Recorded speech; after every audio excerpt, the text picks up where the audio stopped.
আমার ভিডিওতে সবাইকে নমস্কার ভালোবাসা জানিয়ে শুরু করছি। আজকে আমাদের এক সপ্তাহ পরে মাছ হয়েছে, সেটা আবার রুই মাছ। সেই রুই মাছের পোস্ত করব বলে বাটা মশলা নিয়েছি। একটু জিরে, সর্ষে, সাদা সর্ষে, পোস্ত, লঙ্কা, পেঁয়াজ, একটু আদা আর টমেটো ভালো করে মশলা করে তেলের ওপর পেঁয়াজ বাটা, আদা বাটা দিয়ে টমেটো দিয়ে দিয়েছি। সেগুলো কষার পরে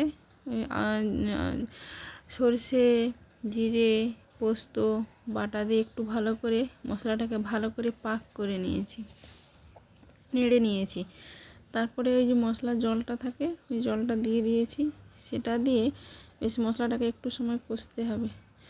এবার আমি অল্প তেল দিই বলে তেল ছাড়া ব্যাপারটা হয় না। এই জলটা যখন মরে যায় তখন কী করি, আমি আর একটু জল দিয়ে দিই। দেওয়ার পরে জলটা ফুটলে মাছ দিই। এবার মাছটা কিছু সময় ফুটে একদম মাখা মাখা যখন হবে নামিয়ে নেব। আর ওই রুই মাছটা আমি কি করেছিলাম, আর একটু টক করেছিলাম। আজকে রান্নার এটাই ছিল। আর একটু সবজি, কুমড়ো, বাঁধাকপি, পেঁপে দিয়ে আলু দিয়ে একটা সবজি করেছিলাম। এই ছিল আজকে দুপুরে রান্নাবান্না।